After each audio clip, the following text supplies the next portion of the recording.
Cultura, mundo de la vida y luchas por la representación legítima del mundo. Adriana Argenti. Parte 3. Cultura, hegemonía y subalternidad. Gramsci, en su carácter de militante y líder político, preocupado por el problema del poder y la necesidad de trascender las situaciones de dominación y subordinación, en el contexto de la reflexión sobre la derrota del movimiento obrero y la victoria del fascismo en la Italia de los años 20 y 30, entendiendo y postulando la importancia de las ideas para la construcción de normas de acción en las sociedades de clases, buscará relacionar los modos de pensamiento con las conductas y los sujetos con las estructuras a través de conceptos mediadores. Para ello, trabajará en primer lugar sobre el concepto de ideología, que retoma de la tradición de pensamiento marxista, intentando romper con ciertas concepciones limitadas o reduccionistas. En sus términos, una ideología en sentido amplio significa una concepción del mundo que se manifiesta implícitamente en el arte, en el derecho, en la actividad económica, en todas las actividades de la vida individuales y colectivas. En este sentido, que la concepción gramsciana de ideología se asocia a aquella antropológica de cultura, en la medida en que reconoce la importancia de los símbolos y significados para lo humano vivido. En una sociedad determinada, en un momento determinado de la historia, coexisten en la misma una serie de ideologías, llamadas también por el autor visiones de mundo, que no son equivalentes, sino que están bajo la dominancia de una y se manifiestan por distintos grados de articulación y elaboración, pudiendo aparecer bajo la forma de filosofía, una visión coherente y formal, como sentido común, en tanto concepción establecida de lo correcto o normal, o como folclore o religión. Las ideologías no son puramente superestructurales, ya que no concibe acción sin representación, sino que poseen existencia material en las instituciones educativas, políticas, religiosas, etc., y en todo aquello que pueda influir sobre la opinión pública, como medios de comunicación, bibliotecas, escuelas, clubes, asociaciones, la arquitectura, la disposición de las calles y hasta sus nombres. Pensemos, por ejemplo, en los nombres de las calles de la ciudad en que vivimos o la ciudad capital y los planteos críticos actuales sobre ciertos nombres o la necesidad de cambiarlos por otros. Esta concepción de la ideología trasciende ciertas trabas de las variantes que analizamos más arriba, al reconocer la coexistencia de diversas concepciones de mundo, aunque estratificadas y con grados diversos de complejidad y coherencia. Dicha coexistencia, lejos de ser armónica, se caracteriza por la dominación política y la dirección cultural de un bloque de clases que ha logrado históricamente el consenso, activo o pasivo, de las clases subordinadas, al convertir su ideología en un punto de referencia común de los demás grupos sociales. El aspecto de dirección cultural asignado por Gramsci es lo que interesa resaltar aquí como contribución a nuestra reflexión sobre el lugar de lo simbólico en la producción, reproducción y cambio social. Aparece así una interpretación del concepto de hegemonía como diferente del de dominación y próximo a aquel de cultura en el sentido de un complejo entrelazamiento de fuerzas políticas, sociales y culturales. Una clase hegemónica será aquella capaz de organizar la sociedad de acuerdo con sus propios intereses y visiones, generando consenso al nivel de las prácticas y visiones del mundo cotidianas. En términos de Williams, 1980, el concepto de hegemonía presentado por Gramsci amplía aquel de cultura al poner en relación el proceso social total de vida que la concepción antropológica de la misma expresa, con las distribuciones específicas del poder. Y en este reconocimiento de la totalidad del proceso va también más allá del de ideología. Hegemonía es un concepto que a la vez incluye y va más allá de los poderosos conceptos anteriores. El de cultura como proceso social total en que los hombres definen y configuran sus vidas, y el de ideología en cualquiera de sus sentidos marxistas, en la que un sistema de significados y valores constituye la expresión o proyección de un particular interés de clase. Williams, 1980. Más que la imposición a nivel consciente de una serie de ideas o creencias sobre la legitimidad o el derecho de unos a hacer prevalecer sus modos de pensamiento y sus acciones, o, en paralelo, la convicción sobre la posición subordinada de otros modos posibles de pensar y actuar, lo que importa aquí es cómo la organización cotidiana de la existencia, lo efectivamente vivido, es organizado prácticamente por significados y valores específicos y dominantes. Así, por ejemplo, concepciones como las de tiempo, un tiempo medido, un tiempo sin tiempo, un tiempo determinado para el trabajo, un tiempo para la familia, un tiempo para el ocio, etc. El espacio, un espacio público, un espacio privado, un espacio común, un espacio apropiado con ciertas connotaciones en los que se pueden o no hacer determinadas cosas, llenos o vacíos, según ciertas pautas, etc. La definición de persona, individual, colectiva, de causalidad, sobrenatural, religiosa, azarosa, científica, determinada, indeterminada, estarían incorporadas al sentido común como atemporales y universales, a pesar de haber sido gestadas en contextos determinados, rastreables históricamente. En este sentido, de posibilidad de ubicación histórica, del desarrollo de un sistema de ideas que se convierten en la versión legítima de algo, subalternizando otras, otro, por ejemplo, que podemos relacionar con el concepto de modelo médico hegemónico, presentado en el capítulo 7, nos llevaría a rastrear y reflexionar sobre cómo se trascendió de un modelo de curación en el que la posesión de saberes medicinales populares otorgaba prestigio a curadoras, a la identificación de las mismas en un sentido negativo como curanderas, mientras aumentaba y se imponía el prestigio de la medicina científica.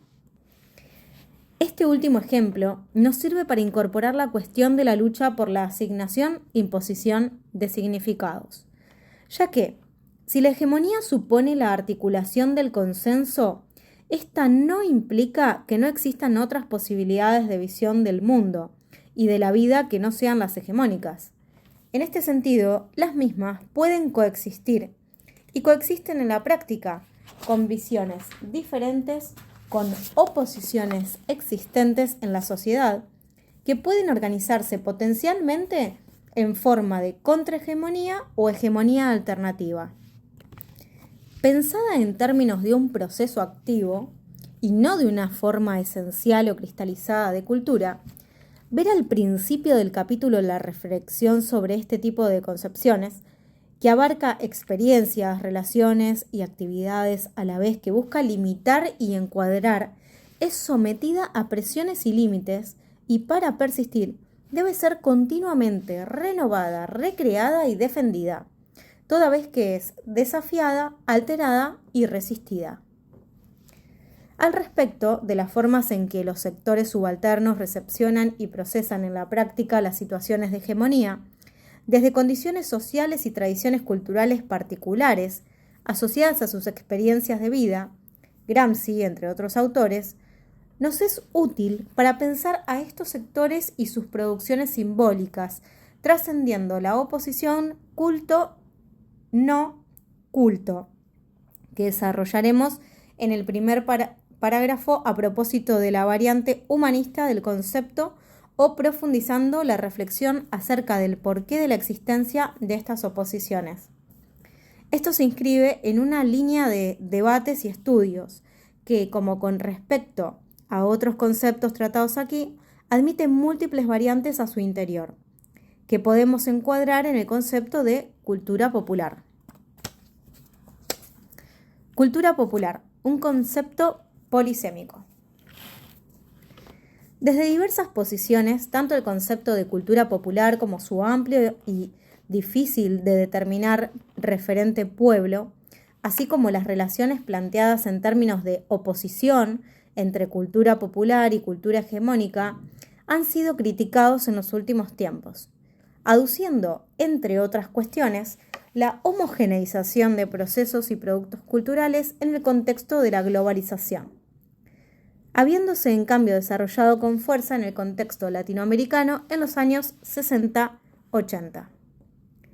Esto, más que una cuestión de debate intelectual, está asociado a que los citados son conceptos que trascienden el campo académico y se incorporan al proceso mismo en el que hemos venido intentando encuadrar el desarrollo del concepto de cultura, cuando lo utilizamos para analizar las relaciones de desigualdad, las luchas por la imposición de los significados legítimos.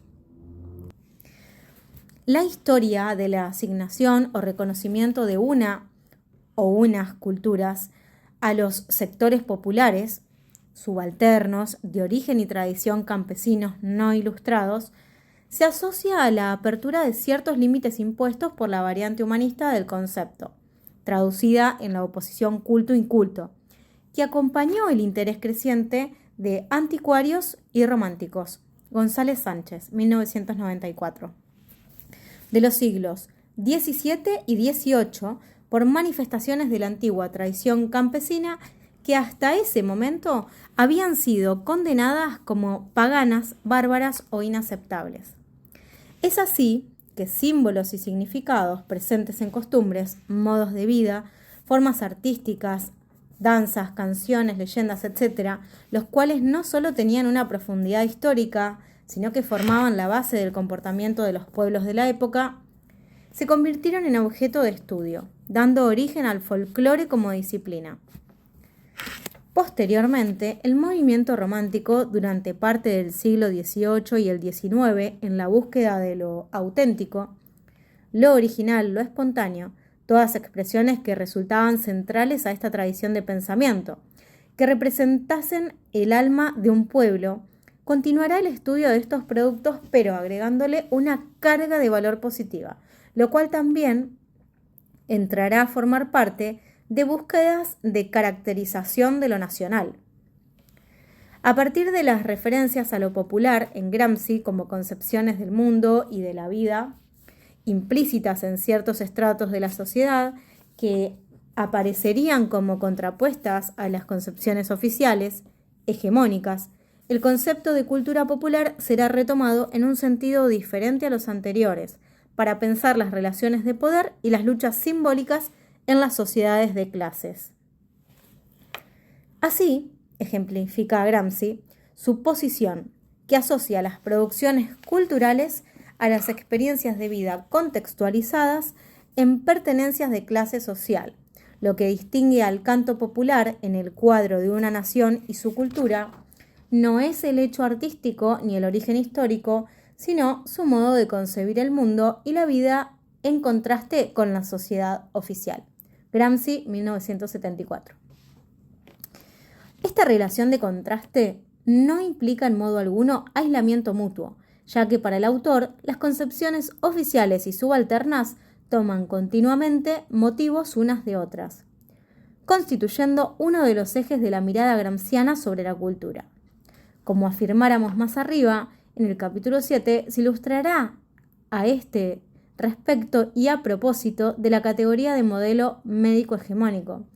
sus complejas relaciones y transacciones con los modelos subordinados y o alternativos de concepción de la salud, tratamiento de la enfermedad.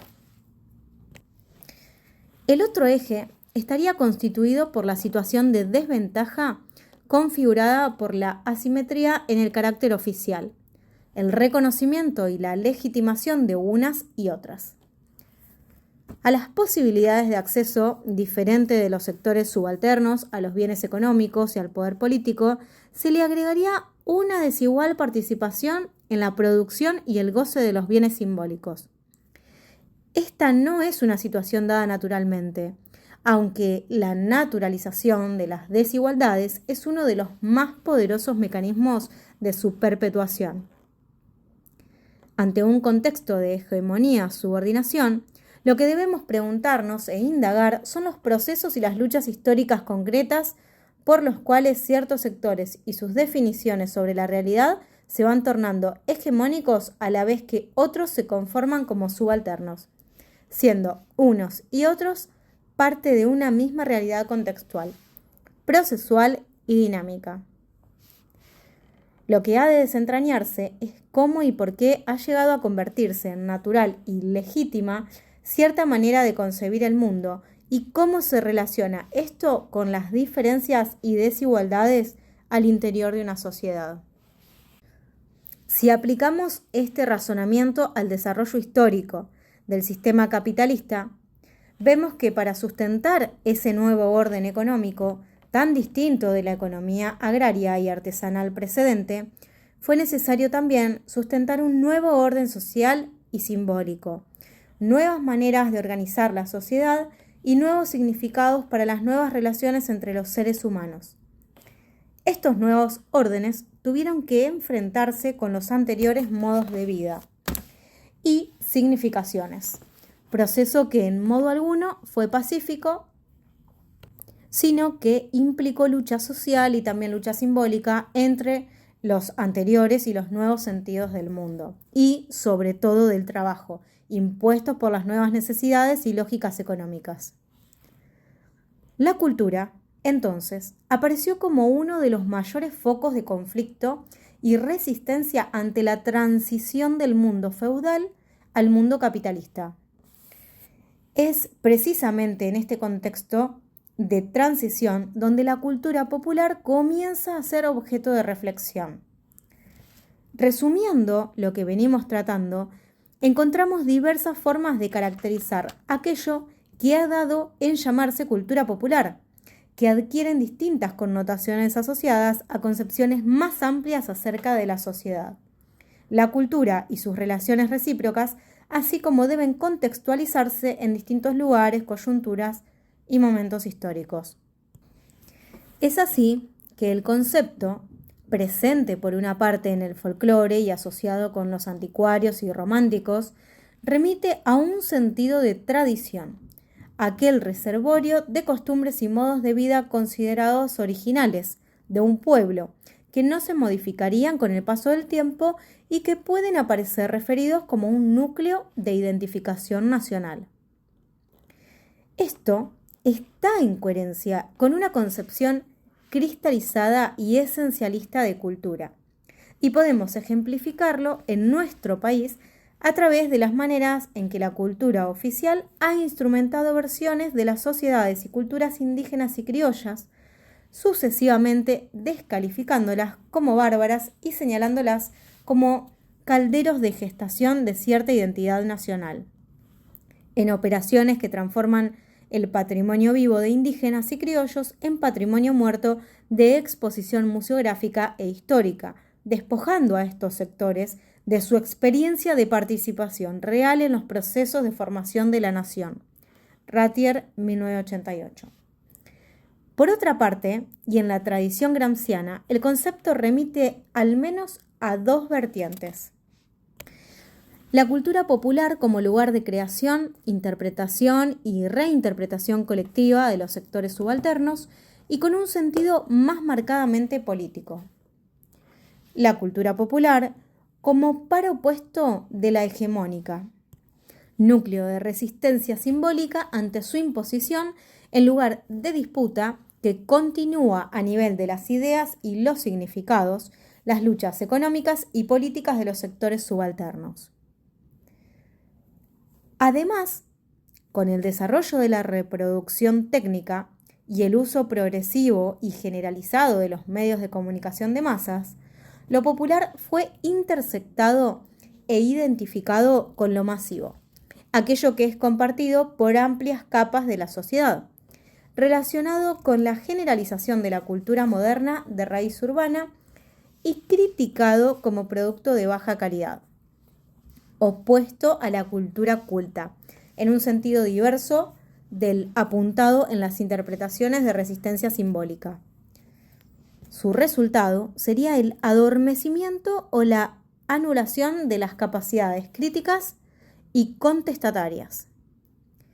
Aquí, lo que se prioriza es el rol difusor de los medios, la centralidad de las llamadas industrias culturales, entendidas como fábricas en serie de símbolos y significados llevados a cabo por agentes productores considerados extraños al campo popular o que, al masificar productos que pueden haber sido originados en estos sectores, ven cambiados sus significados y sentidos en alguna de las etapas de producción, circulación y recepción.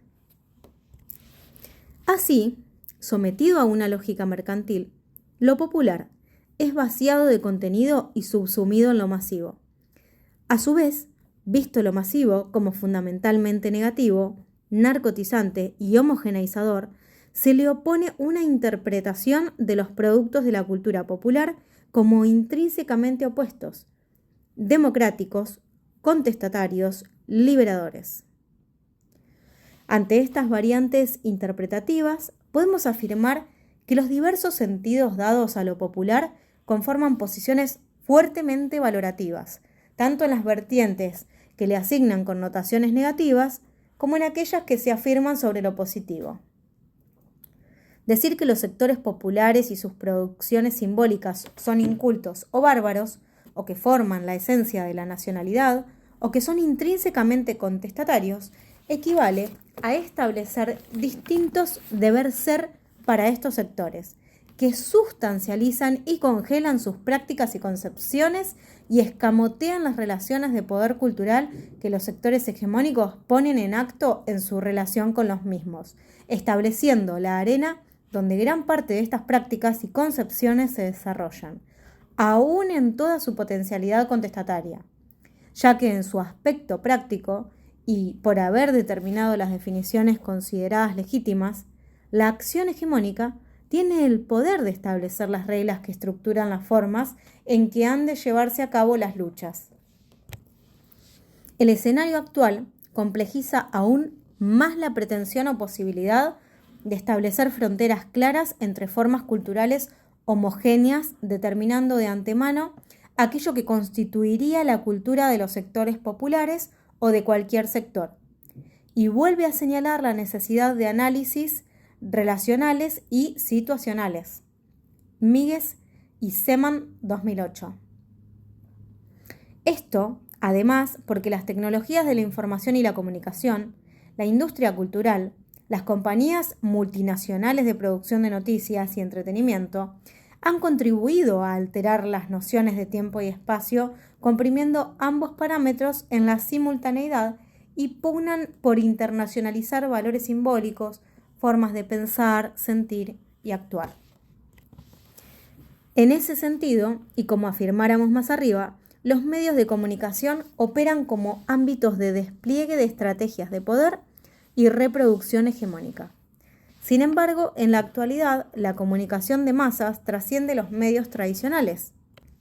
En parte porque, por ejemplo, en el caso de Argentina y otros países de América Latina, se producen procesos de concientización y oposición a los medios concentrados, y se generan propuestas, canales y formas alternativas de comunicación,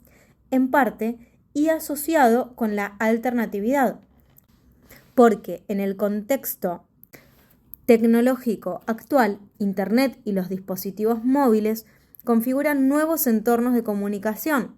que, según algunos autores, contribuyen a los procesos de autocomunicación de masas y potencialmente, en este sentido,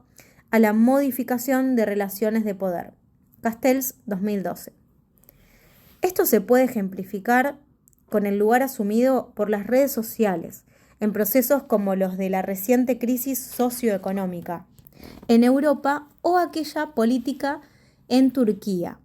Pero su posibilidad ya había sido advertida tempranamente por el antropólogo mexicano Guillermo Bonfil Batalla, cuando al hablar de las relaciones de poder, resistencia e impugnación en el ámbito de la cultura, postula la posibilidad de ejercer,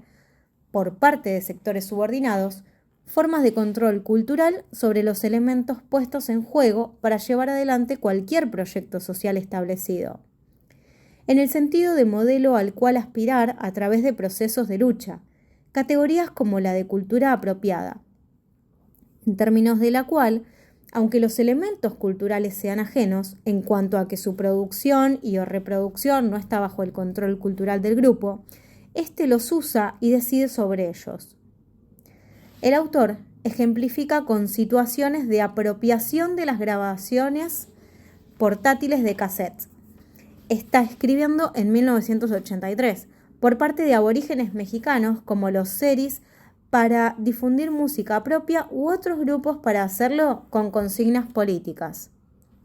Más acá en el tiempo, esto está ilustrado por el uso de las redes virtuales para hacer conocer su lucha por parte de los mayas del Ejército Zapatista de Liberación Nacional también en México. La misma idea se puede aplicar en nuestro propio país a fenómenos como el rock, el cual, no siendo un producto local en su origen, fue y sigue siendo apropiado por distintas corrientes y grupos musicales, tanto como seguidores que le asignan una diversidad de sentidos locales y lo convierten en casos en soporte y fuerza motora de diversas luchas y reivindicaciones. Hoy como ayer, los medios masivos intervienen tanto como mediadores de símbolos y significados como en carácter de productores de los mismos. Hoy, como ayer, la relación de los sectores subalternos con estos medios no es pasiva ni crítica. Más allá de lo que los medios hacen con lo que le hacen a la gente, lo que interesa pensar en términos de apropiación y producción cultural, es aquello que la gente hace con lo que los medios hacen de ella. Y esto se aplica también a las presiones y límites impuestos por todos los canales de expresión de hegemonía. La lectura de los mensajes mediáticos, así como la vivencia cotidiana de múltiples situaciones de imposición de símbolos y significados dominantes y naturalizados, se inscriben dentro de la experiencia de vida concreta, histórica y actual de los sujetos sociales, que en contextos de desigualdad reproducen símbolos y significados hegemónicos, pero también a través de estas prácticas concretas los ponen en cuestión.